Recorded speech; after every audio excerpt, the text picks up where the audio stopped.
This is the local lore librarian, and welcome back to Winterhome Part 2. If you want to know more about the game's lore, subscribe to my YouTube channel. And if you want to talk with me, leave a comment below, or you can find me on the 11-Bit Studios official Discord. What's up guys, this is the local lore librarian, and welcome back to Winterhome Part 2. If you want to know more about the game's lore, subscribe to my YouTube channel. And if you want to talk with me, leave a comment below, or you can find me on the 11-Bit Studios official Discord page. Winterhome Part 2. Winterhome was seen as the HQ, Head of Operations within the Frostland, both responsible for scientific exploration and humanitarian efforts. Winterhome also had two land dreadnoughts, one which was left operational partially for emergency purposes, and one which to an extent collapsed due to faulty materials. A portion of the inhabitants that were making their way to the Winterhome generator site died to the generator malfunctioning, and also died due to the land dreadnought malfunctioning. The second land dreadnought had a trailer portion of it that got trapped within the ice due to the failing of the ice bridge. In addition to that, the Winterhome city was responsible for maintaining the generator site of New London and maintaining established communications with the steam core factory and Tesla City itself, operating approximately north of Winterhome, or northeast.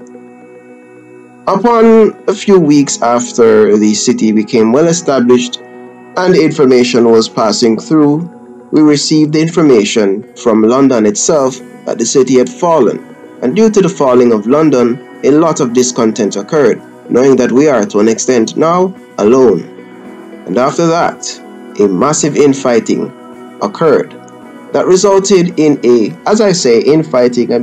large revolt that resulted in a portion of the population being killed and a few individuals leaving the city to find help elsewhere, including the lone survivor that is encountered by the inhabitants of New London. Winterhome eventually fell later on due to the generator being neglected within the first revolt and being patched up, but they not knowing exactly how to maintain and manufacture a generator. It collapsed and exploded later on, but they managed to escape on the land dreadnought Retribution, if that is what it's called.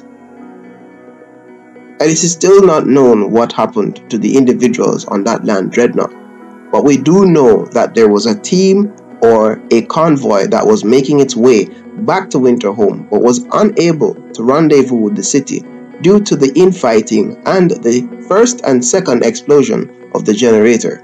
This is the local lore librarian, and if you want to know more about Frostpunk, all you have to do is subscribe and like and share the video and tell your friends to subscribe too. It helps me get notoriety and allows me to create more amazing content like this. I'll see you in the next one.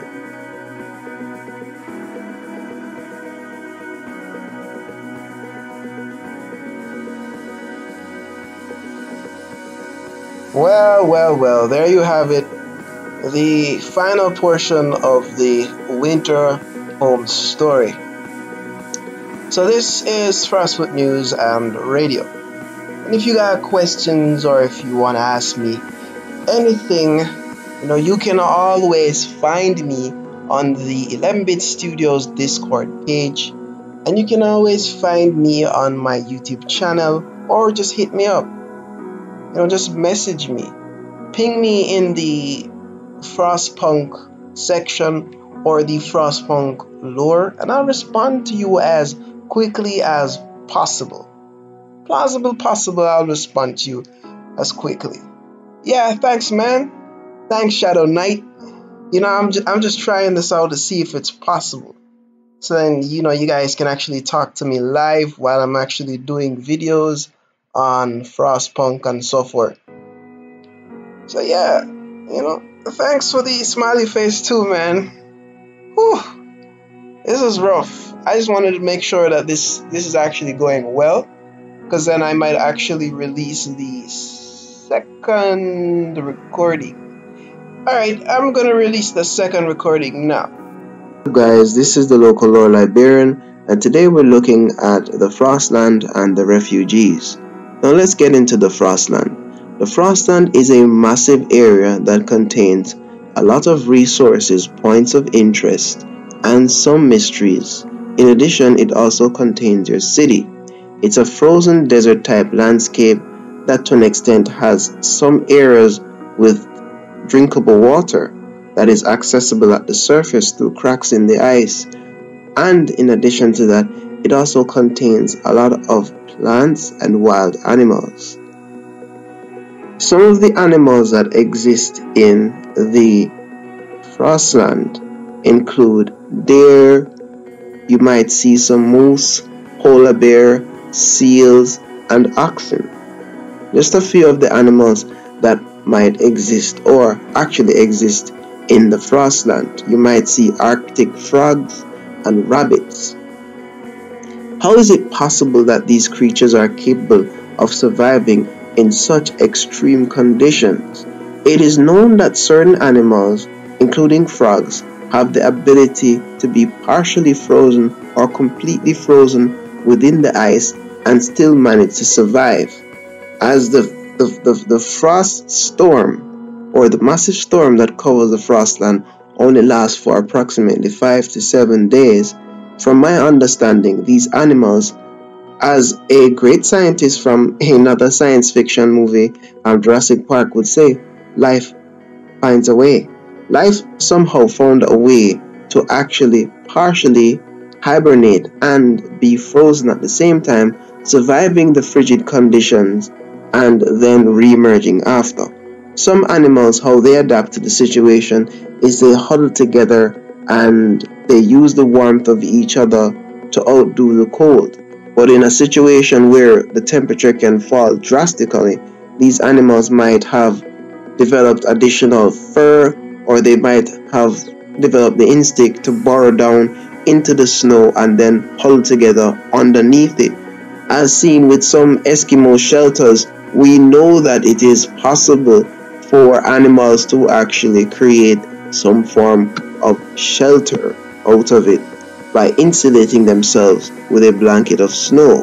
That is possible, and those are some of the ways that animals might have actually survived within the Frostland. Now let's look at the refugees. The refugees is a unique scenario as it tests or it allows you to experience the class system that might have existed within the universe, or that actually exists within the universe, as you have polar opposites of the lords, which are the rich noblemen, and then you have the refugees themselves, who are actually just poor commoners who are trying to flee death and starvation and chaos.